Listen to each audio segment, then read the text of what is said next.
So this is going to be an episode called The Signs of a Failed Rulership. Okay, the signs of a failed rulership. And the reason I'm doing this is because people have a false idea in their mind that the way the world is now is better than it was in the past. That the civilizations that existed before they were colonized were in a worse state than after they were colonized. That is a complete lie, a false narrative that they use to make themselves feel better about the evils and the atrocities that were done in these particular places. The fact of the matter is that the world itself and the people in it, along with all life form, is way worse off than it was before. So I'm going to show you that with some slides that I have put together. This is a presentation. Okay, the signs of a false rulership. And the first thing I want to touch on is, what are the qualities of a good leader? Okay, there's, different things that are put into these categories. But one of the things that's constantly put in these categories that's actually not in this one, or in these qualifications that are not in this one, is integrity. Okay, integrity. We know the rulers of today that look like this individual on the left do not have integrity. Okay, they're not moral people. As my big bro would say, they do not have morals, they have morale. Okay, meaning they have the enthusiasm, they have the determination to do the things that they do, but they don't do it with a moral basis. They don't have morals. Morals are non-existent to them. They have a saying that goes, the ends justifies the means, meaning no matter what you do, right? Whether you're, unaliving pregnant women, stealing people's natural resources, stealing their land, it doesn't matter as long as the means are beneficial. And beneficial to whom? Beneficial to you. Not beneficial to the people that you're taking it from, stealing from, and putting in a bad position and destroying their family. No, of course not. Although they'll make it seem like they benefited as well, which they didn't. But it benefited you. So therefore it's justified. This is how they think. Okay. So for a fact that they do not have morality. And I could go deep into all the evils that they do, these missing children and whatnot, but I'm not going to go into all of that. We know that they do not have integrity. I don't have to debate that. Now, let's start with this one. Problem solvers. Now, the only problem that they solve is their own problem, right? For greed and control. Okay? That's the only problem that they solve. They don't solve any other problem. They don't solve the problems of the world. They create the problems of the world. Supportive. They're not supporting anyone else but themselves in their own pockets and their own greed. We know that. A true leader thinks about the people under him. He thinks about the people that he rules over, right? And how they can benefit. They will never think that way, and they don't think that way. And the people that are on the bottom that are getting screwed over by them, which is their own people, if they're put in this position as them, even though they're poor, if they're put in this position, we know that they would do the same thing because they justify the things that they did. Okay? They justify it. Showing you they have the same mentality. Okay, so when you go to inspirational, come on, man. Who are they inspired? Well, they could give you a false sense of hope. That's one thing they do, a false sense of hope. but day by day, the morale of the people are diminishing. Okay, people feel hopeless now more than ever. All right. Honest. We can just skip that one. All right, we can just skip that one. Highly committed. Oh, they are highly committed. They're highly committed to their agenda. Okay. And you best believe that their agenda is to have ultimate control, even over the control that they have now.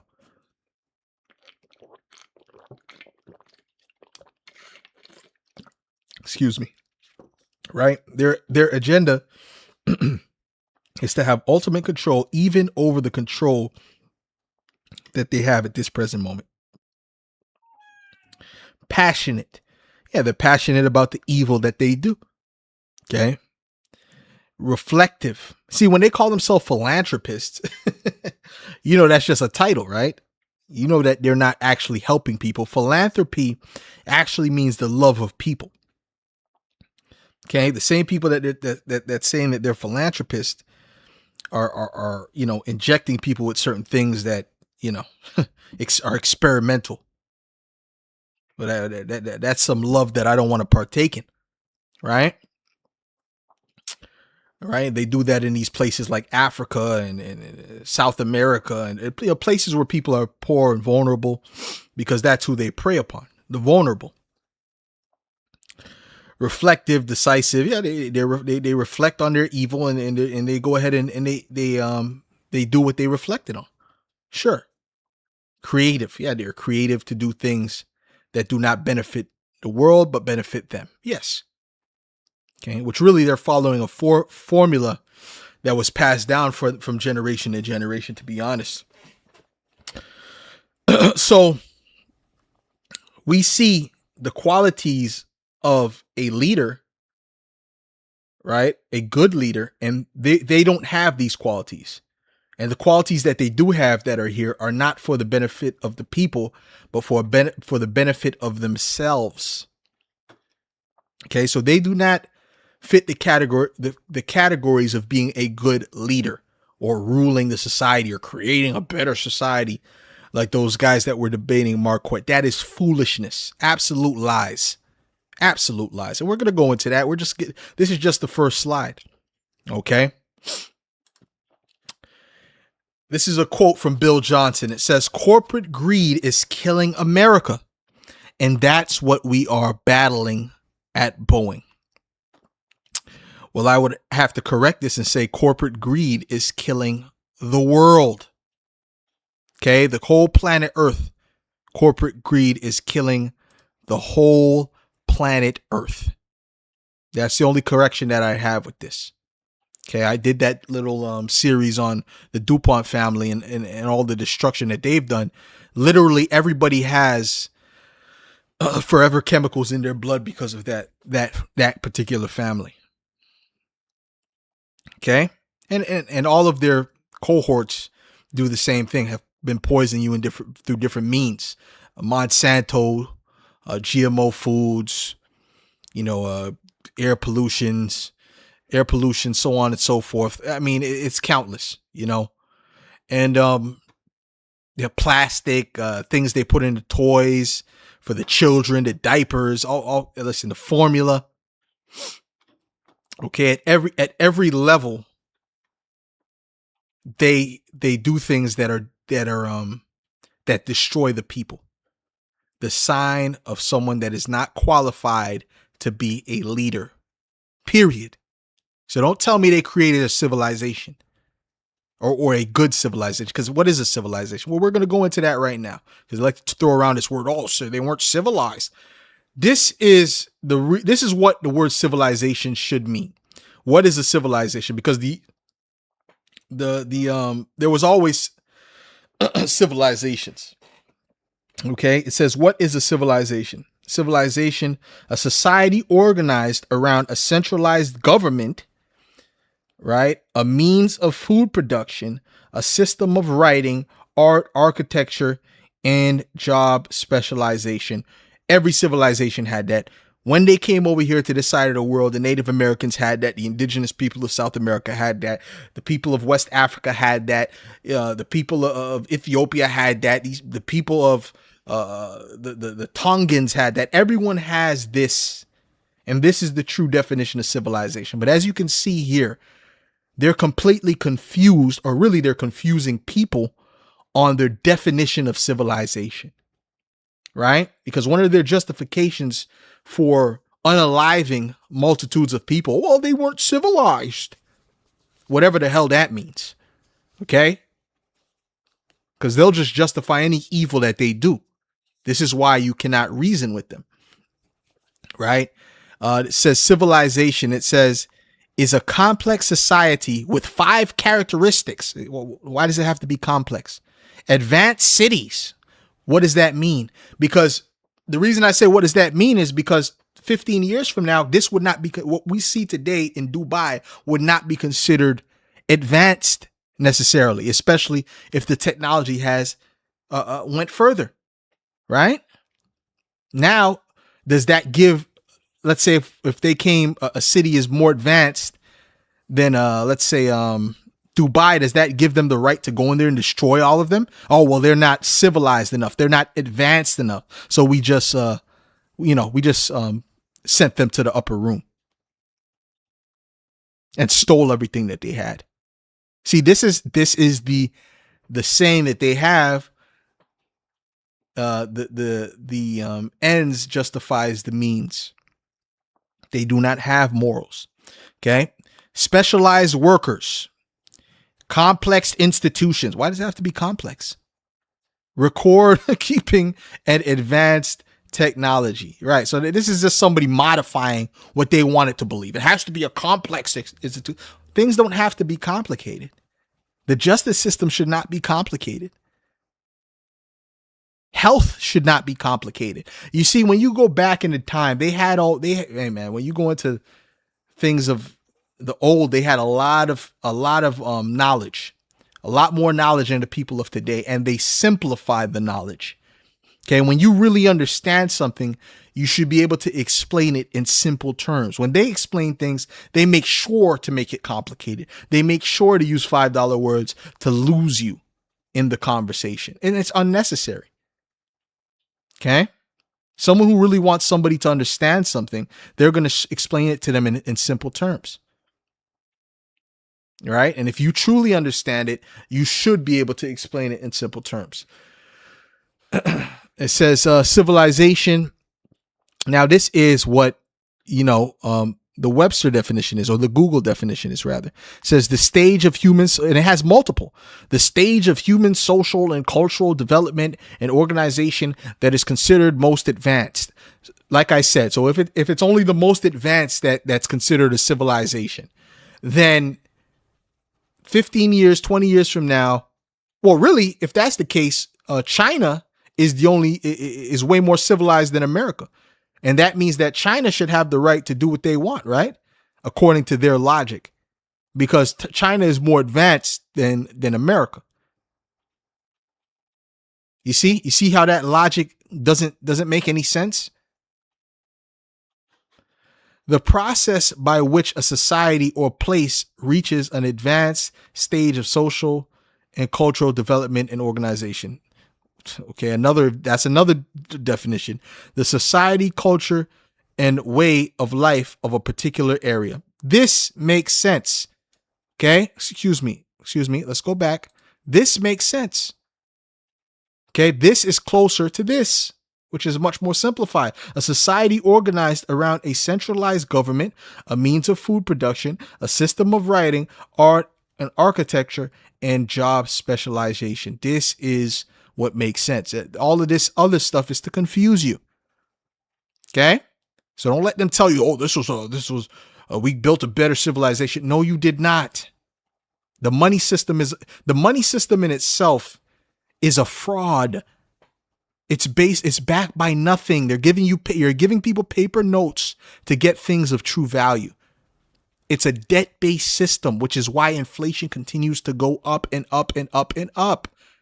They took the gold from the people, going back to Nixon before him going back to Roosevelt. And then they did that in all of these first world countries. So what are you talking about? How is that better than the system of gold and silver, which is actual money when you look into it?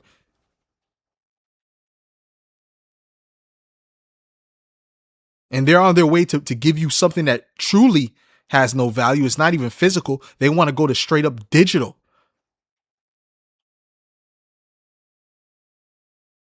So stop it. When you sit back to think, this is not a better civilization.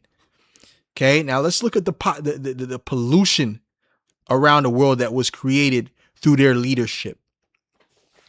Okay, pollution kills 8.3 million people annually. 8.3 million are dying every year based upon pollution. And that's not even to count the animals and the fishes that die based upon their pollution. Can you imagine? And they're going to tell you that this is better? Well, the earth would disagree. The animals would disagree. As a matter of fact, there was a gorilla named Coco that they taught sign language, and he said he was mad because the humans are so stupid. And that's not every human.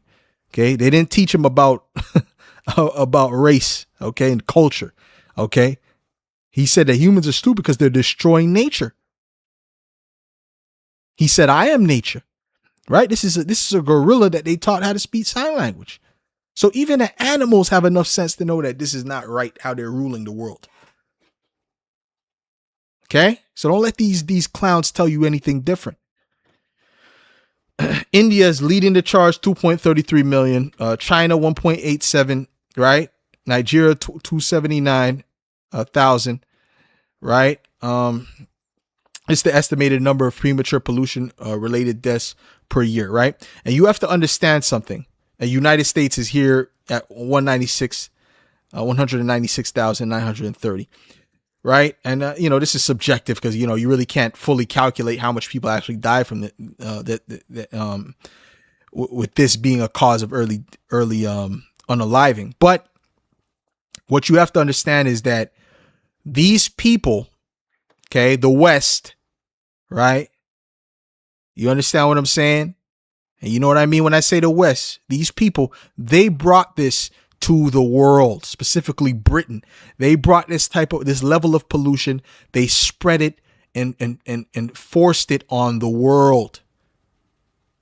This is based upon their leadership and rulership. Terrible decision. Terrible management. So don't tell me they're doing a good job. Okay, Britain brought coal pollution to the world, right? They had their own people in there working and dying, by the way. They were dying by the boatloads because of all how dangerous this was. The toxins that they were breathing in, right? This is the coal mines. Okay? And then they said, oh, we have a bright idea. Since it's so cheap, let's go ahead and use this as fuel. Right? And we're going to use it as fuel. And yeah, we know it's destroying the planet Earth and the ozone layer and people can't breathe and it's destroying everything around. But who cares? As long as it justifies the end, as long as the ends justifies the means. The Native Americans wouldn't have been cool with it. The West Africans wouldn't have been cool with it. The Moors wouldn't have been cool with it. But they're cool with it because they're all about greed and extraction without thinking about the consequences. Terrible rulership. Let's continue. Britain started the Industrial Revolution in the 18th century using coal as the main energy source to power factories, trains, and ships. This created massive air pollution, which they knew it was doing.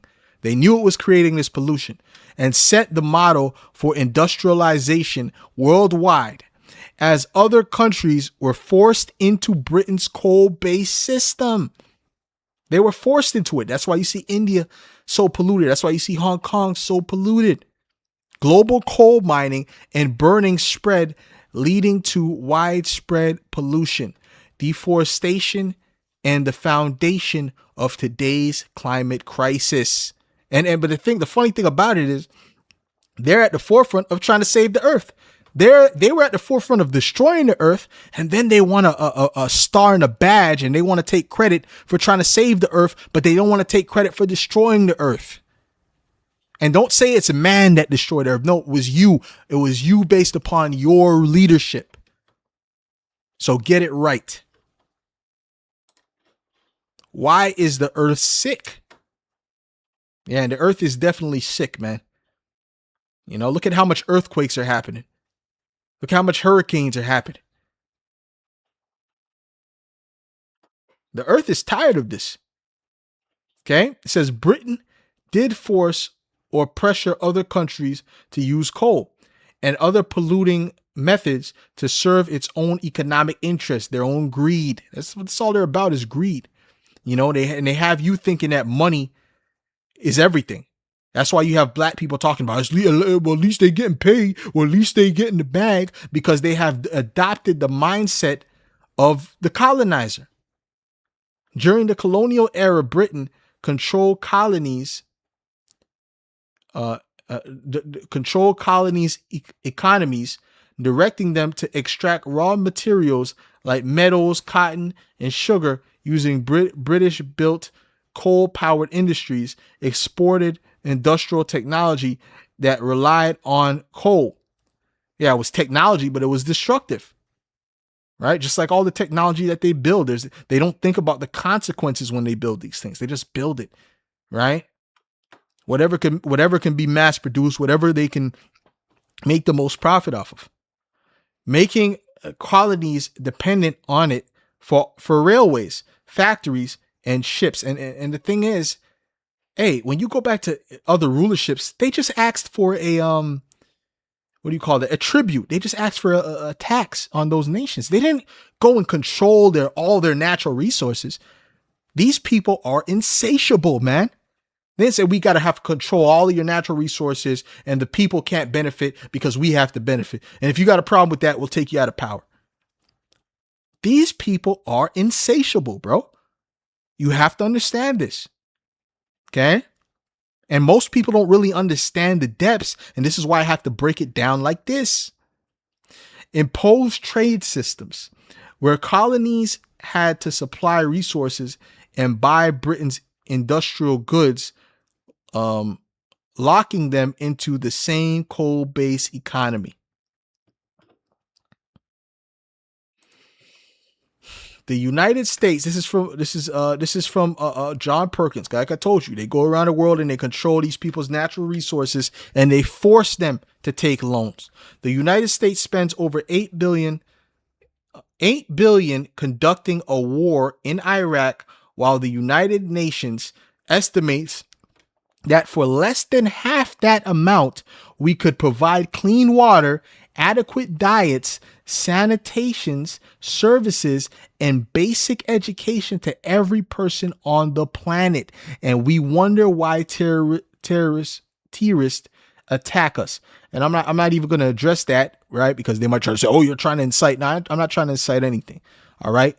But this is what John Perkins said. And as a matter of fact, you know, a lot of these things are questionable, right? So-called attacks, but we're not going to get into that.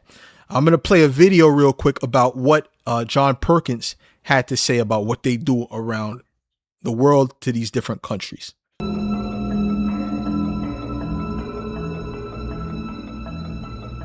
We economic hitmen really have been the ones responsible for creating this first truly global empire. And we work many different ways.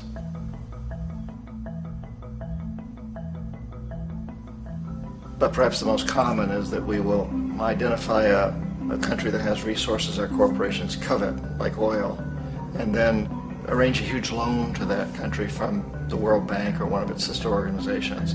But the money never actually goes to the country. Instead, it goes to our big corporations to build infrastructure projects in that country, power plants, industrial parks, ports, things that benefit a few rich people in that country, in addition to our corporations, but really don't help the majority of the people at all. However, those people, the whole country is left holding a huge debt. and such a big debt they can't repay it. And that's part of the plan, that they can't repay it. And so at some point, we economic hitmen go back to them and say, listen, you owe us a lot of money, can't pay your debt, so sell your oil real cheap to our oil companies. Allow us to build a military base in your country, or send troops in support of ours to someplace in the world like Iraq, or vote with us on the next UN vote. To have their electric utility company privatized and their water and sewage system privatized and sold to U.S. corporations or other multinational corporations. So there was that whole mushrooming thing, and it's so typical of the way the IMF and the World Bank work, that you put a country in debt, and it's such a big debt it can't pay it, and then you offer to refinance that debt and pay even more interest. And you demand this quid pro quo, which you call a conditionality or good governance, which means basically that they've got to sell off their resources, including many of their social services, their utility companies.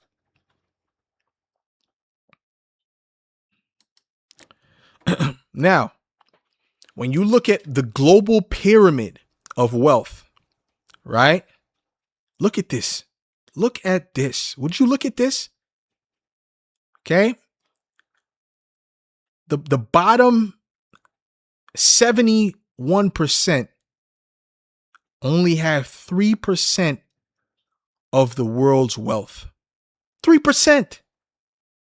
That is imbalanced. That is imbalanced, bro. This is the worst state that has ever been in. This is not, first of all, this is not capitalism. This is predatory capitalism, because the people here are preying on the people, upon the people on the bottom. And I'm going to show you that. I'm going to show you, okay, how while theirs is increasing, yours is pretty much decreasing in relation to the inflation. Okay. When I say theirs, I'm talking about their finances. Okay. So those with under 10,000, that's 71, that's 71% of the world.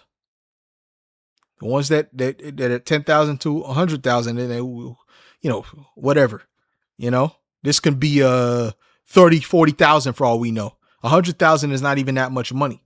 Okay. That's 12.5%. Right.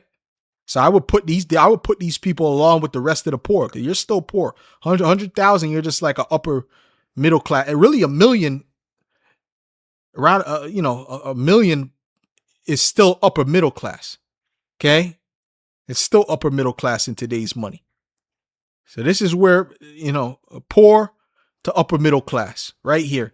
And then at the tippy top, right, over a million, how much ever that is. But then you have the trillionaires, which is even smaller percentage, that own like probably like 40% of this, if I had to estimate. These are the ones that rule the earth, okay? The top billionaires and trillionaires. These are the ones that rule the planet. All right? And I'm not talking about no damn Jay-Z. All right? He's a little guy. That's new money. I'm talking about the people who really run things, who control industries. Like I explained in one of my last videos. Okay? So this is imbalance, and it's done like this on purpose. And they really want to bring this a lot. They want to make the separation a lot greater with what they're bringing. And you're telling me these are good rulers? Oh yeah, this is a better civilization. You are an idiot if you believe that. Okay? Look at this. Look at this. They want to make this, they want to make it, and they want to bring these people to the blue. They want to bring these people to the navy blue. Best believe it. Anyways, well, you see how AI is even taking over music now. Now, this is the CEO wages from 1965 all the way to 2021. Now, look at this. The average CEO would make about 20 times their employees. That's pretty reasonable, 20 times, right? 20x. Okay, so if you make $100, he makes $2,000. Reasonable, makes sense. And you come to today, now they make, or 2021, They make 400 times their employees. Oh, excuse me. Let's go back here. Excuse me. So if you make $100, they make 40,000. Wow. If you make $100, they make 40,000. See? The wage gap is increasing exponentially. And with what's coming, it's growing at an even more exponential rate.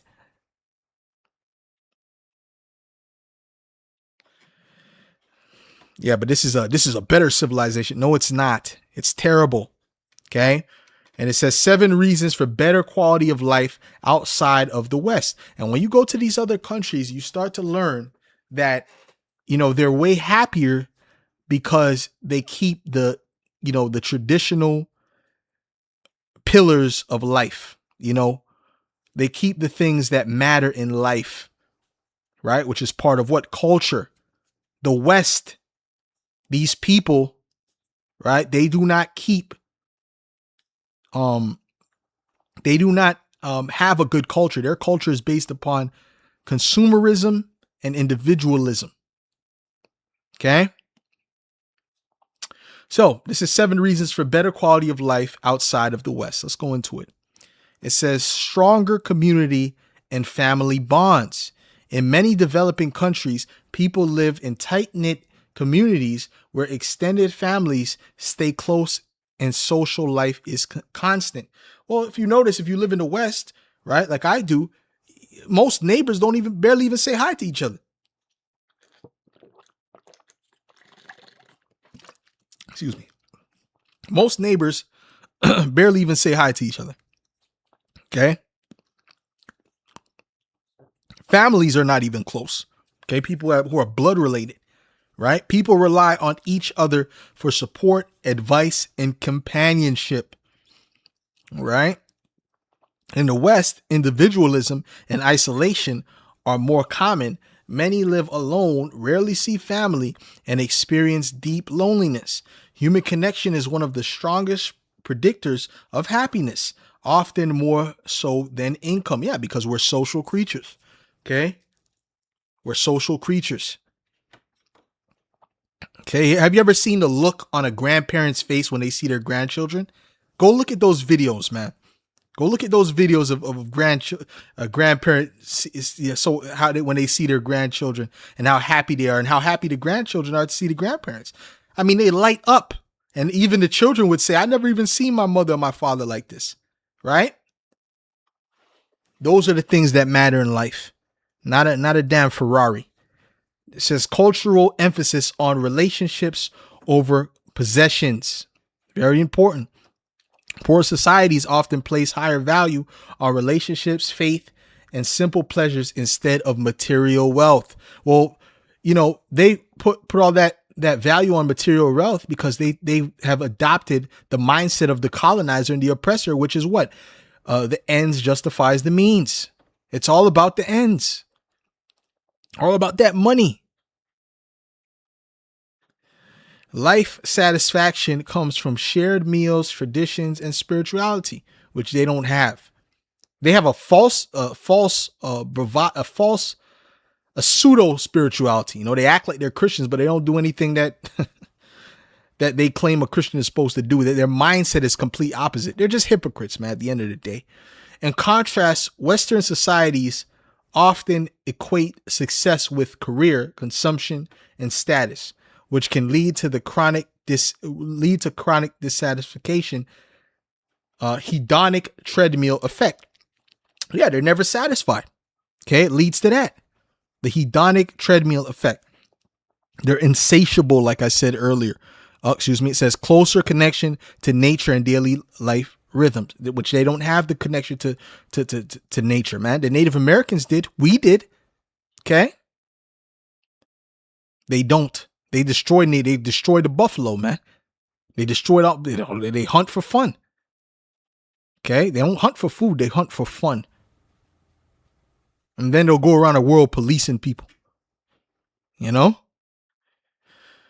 Lower expectation pressure in rich countries. People are constantly told they can They can and should have more, a bigger house, higher salary, more followers, etc., etc.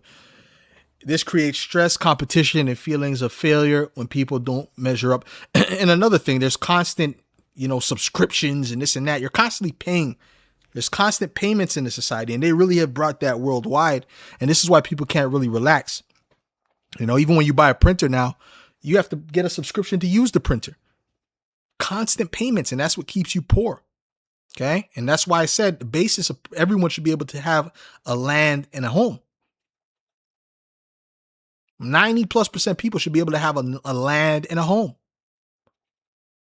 under a proper rulership. Like I said, they are not fit to be rulers. They're not the true aristocracy. It says spiritual and philosophical anchors. Many less industrialized societies have deep spiritual and religious roots that give meaning to suffering, death, and life struggles. This helps people find peace and gratitude despite hardship. I mean, Western secularism often replaces spirituality with consumerism, leaving an existential void when material things fail to bring fulfillment. And you can't have a deep conversation for real with most of these people in the West. You can't have a deep conversation. Okay, they're very shallow-minded. Okay.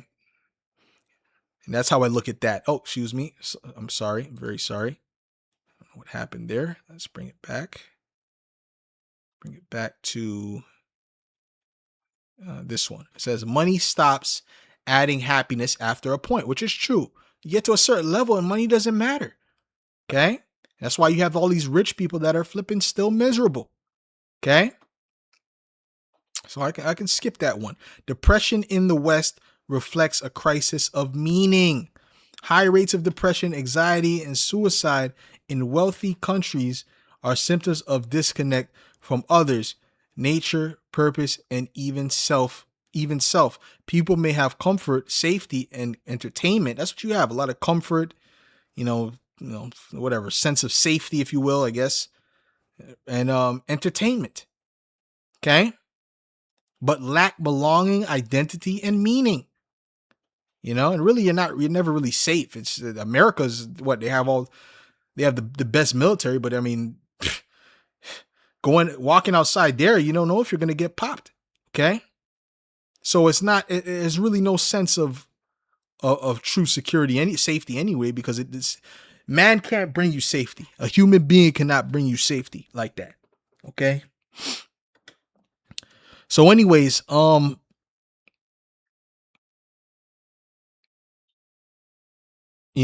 was I going to say? Yeah, so that's the point, right? Safety is never guaranteed. And around different parts of the world, they're not just having people going shooting up schools like that. You see what I'm saying? Or gang violence or anything like that. It's just like, it's just not on the level of the West. The West is just a toxic culture. Okay. So the bottom line is that the West this is the mentality. This is what's going on in the West for real. It's not a better society. It's a way worse society. Matter of fact, can you guess where is the place with some of the happiest people on the planet?